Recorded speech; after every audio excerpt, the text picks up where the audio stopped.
Assalamualaikum warahmatullahi wabarakatuh. Untuk pertemuan setelah UTS ini kita masuk ke pertemuan 9 yaitu tentang time series data. Jadi yang akan dibahas hari ini adalah time series data, teknik analisis untuk time series dan juga melakukan resampling data. Ya, tujuannya kalian memahami istilah-istilah di time series ada apa saja dan juga bisa membuat resampling data. Jadi time series ini identiknya adalah sekumpulan data yang diambil dicatat secara berurutan pada interval waktu yang tetap. Jadi kalau misalnya kita mau melakukan analisis data menggunakan time series, ini harus memiliki interval waktu yang tetap, misal tahunan, bulanan, harian gitu ya.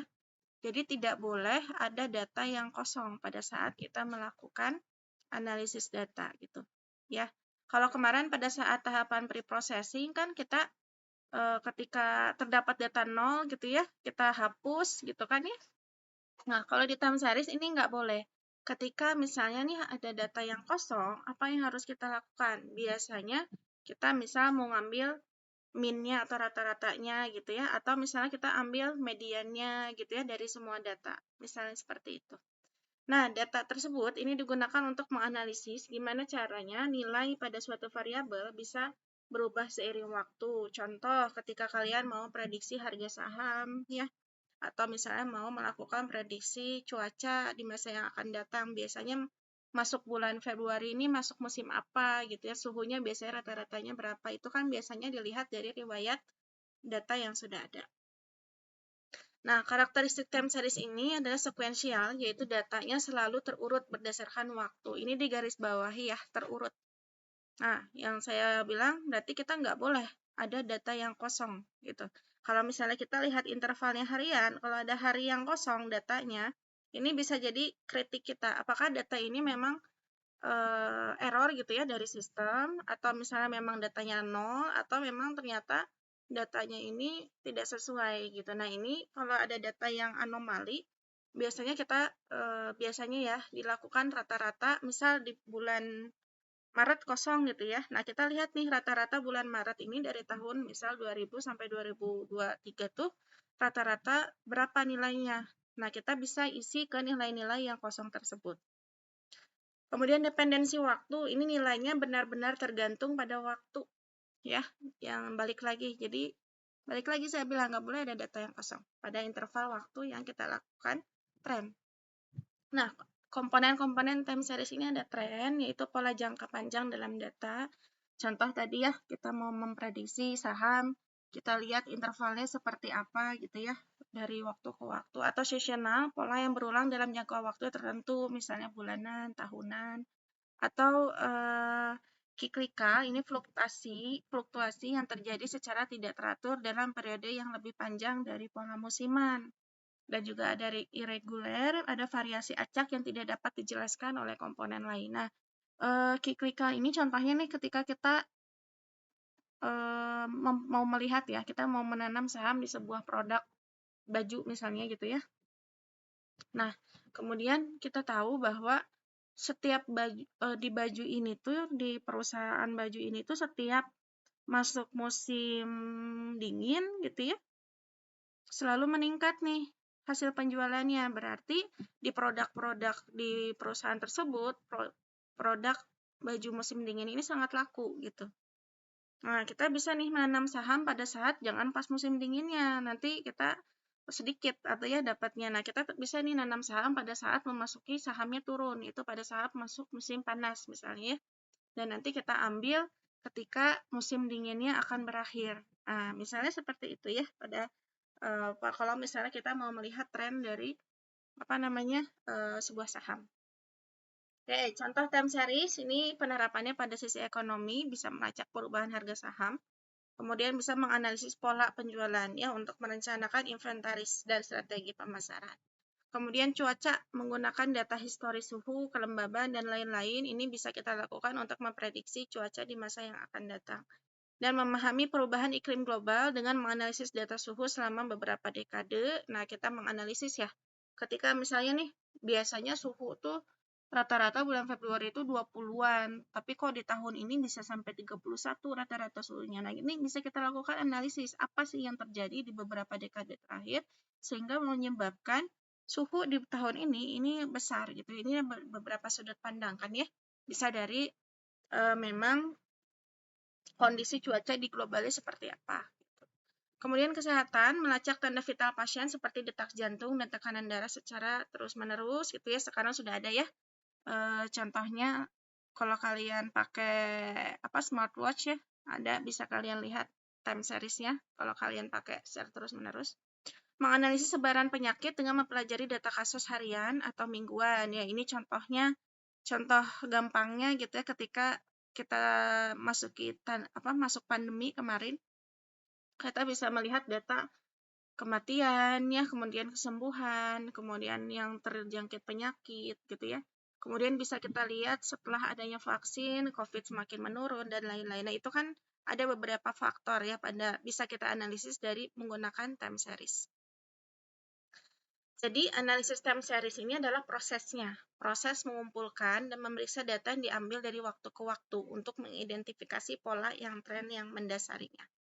Nah, pentingnya visualisasi untuk time series data, ya pertama ya pastinya memudahkan kita untuk memahami pola, ya, untuk mengidentifikasi apa sih pola yang berulang dalam data dan siklusnya musiman atau tren yang jangka panjang.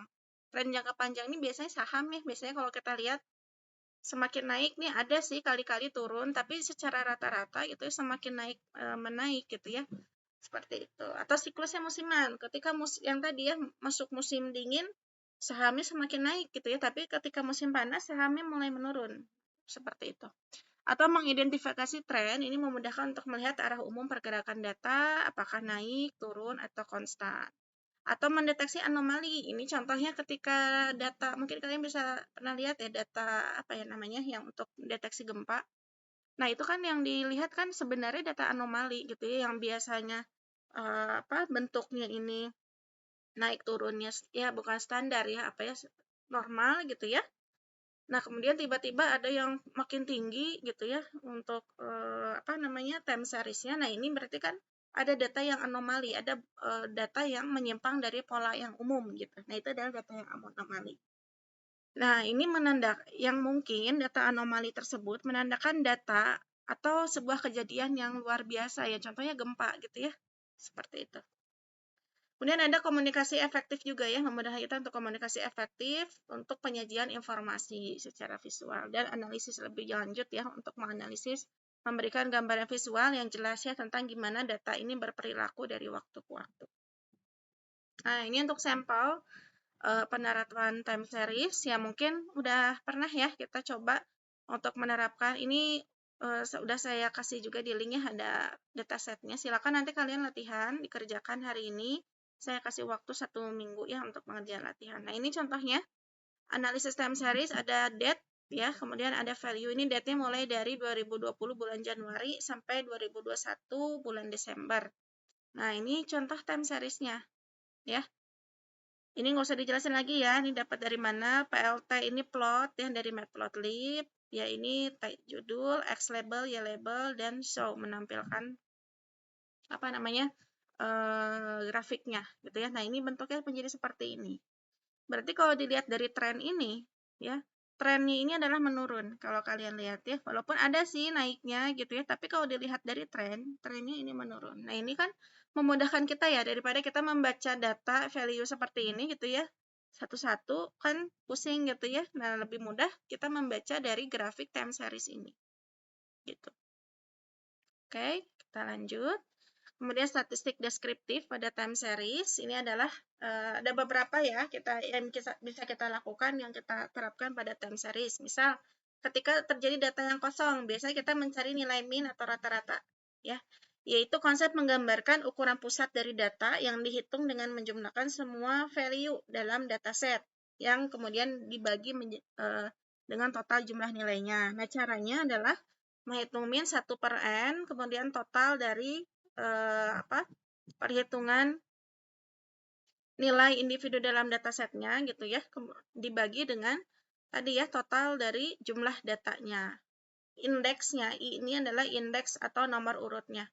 Contoh ya seperti ini, misal ada data mahasiswa pada kelas A 29, 33, 34, 56 gitu ya sampai 80. Rata-ratanya adalah berarti kalau lihat dari jumlah ini jumlahnya ada 8 data, berarti 1/8 gitu ya. Total I mulai dari I sama dengan 1. Nah, ini kita tambahin semuanya. Ya. Yang pastinya ini harus berjumlah 8 data tersebut sesuai dengan N-nya. Ya. Kita jumlah semua, terus kita bagi 8, hasilnya rata-ratanya atau min-nya adalah 37,875. Atau misalnya kita mau mengisi nilai yang kosong dengan median. Nah, median ini adalah nilai tengah dari sekumpulan data yang diurutkan terlebih dahulu dari kecil ke besar. Kalau misalnya jumlah datanya ganjil, median adalah yang kita ambil mediannya posisinya ada di tengah-tengah. Misal nih, kalau misalnya datanya ada 11, kita ambil posisi mediannya adalah di data yang ke-6. Kalau datanya ada 12 data, berarti yang kita ambil itu adalah di posisi ke berapa ya? 6 dan 7 berarti ya.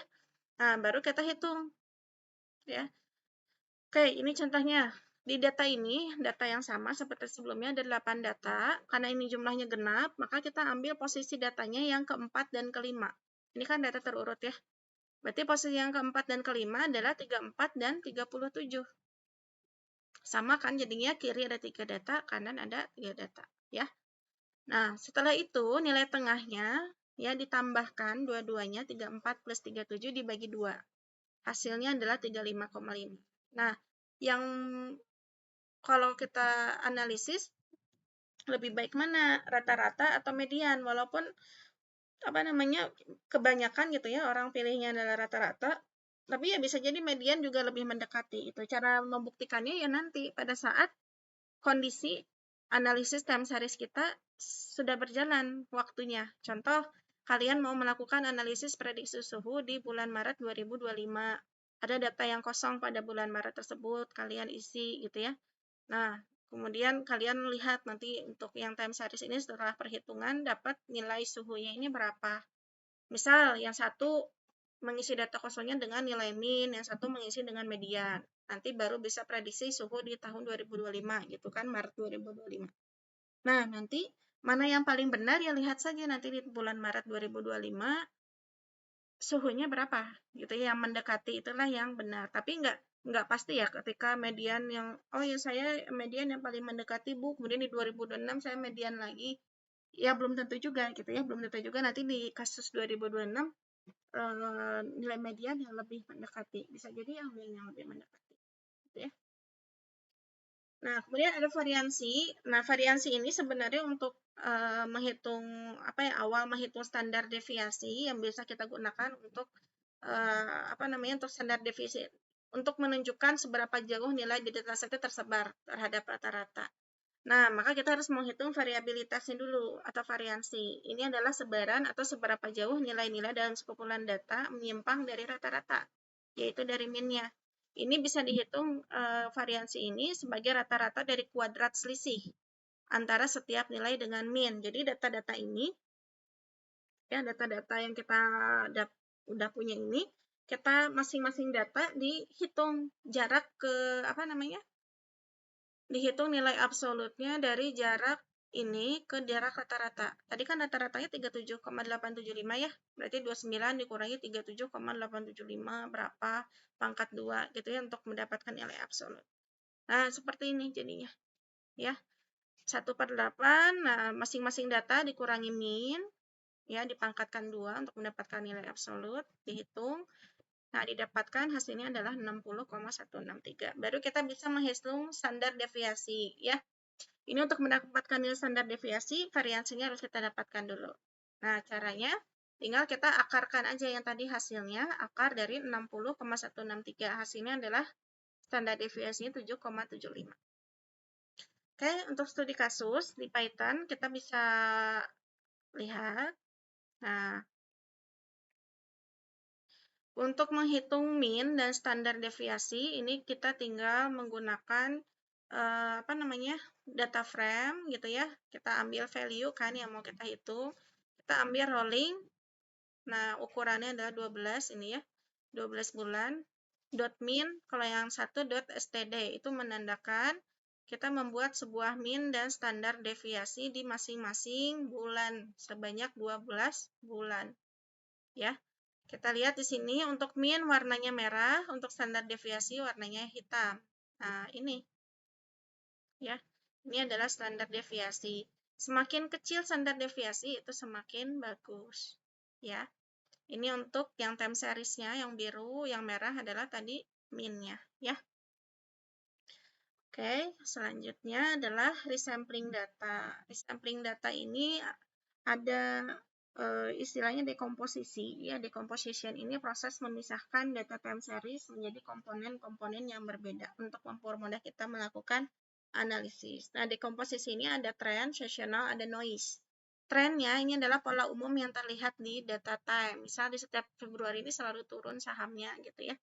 Kemudian ada seasonal atau musiman, pola yang berulang secara berkala dalam data time series. Pola seasonal ini bisa menjadi pada interval waktu yang tetap ya, misal harian, mingguan, bulanan, tahunan. Ada noise atau residual, itu adalah variasi acak di time series yang nggak bisa kita jelaskan oleh komponen trend atau seasonal. Noise ini mencerminkan sebuah ketidakpastian ya. Oke, metode multiplikatif ini adalah analisis time series, salah satu pendekatan untuk memecah data time series menjadi komponen-komponen yang berbeda, yaitu trend, seasonal, dan noise. Nah, untuk sampelnya, ketiga data tersebut seperti ini. Ya, kita ambil dari library statistic model, seasonal ya, seasonal decompose. Kita inisialisasi dulu decomposition ya, seasonal decompose, terus kita lihat trend. Caranya adalah decomposition.trend gitu ya. Kita ini sudah diinisialisasi seasonal dan juga residual. Nah, ini kita atur plotnya ya. Subplotnya ini 411, 412 gitu ya, subplot dari tadi decompositional. Nah, yang kita ambil kan value-nya ya. Nah, kita kasih label yang pertama untuk yang trend, kita kasih labelnya trend, seasonally, dan residual. Oke, kita kasih layout pada masing-masing plotnya, grafiknya ya. Kita tampilkan seperti ini. Ini adalah original kan, time series-nya. Trennya seperti ini, bisa kalian lihat grafiknya berbeda ya. Kalau untuk yang original itu kan kelihatan banget ya hariannya seperti ini. Nah, kalau tren itu bentuknya seperti ini. Ya, lebih bergelombang ya. Kemudian ini adalah seasonal. Nah, kemudian yang terakhir ada residual. Residual ini biasanya dipakai di BMKG nih untuk melihat adanya anomali data yang biasanya itu menandakan ada sebuah gempa pada jam tersebut gitu ya. Terus berapa skala Richter gitu ya terlihat gitu. Oke, silakan latihannya dikerjakan, nanti dikumpulkan untuk nilai absen. Untuk absennya dilihat dari yang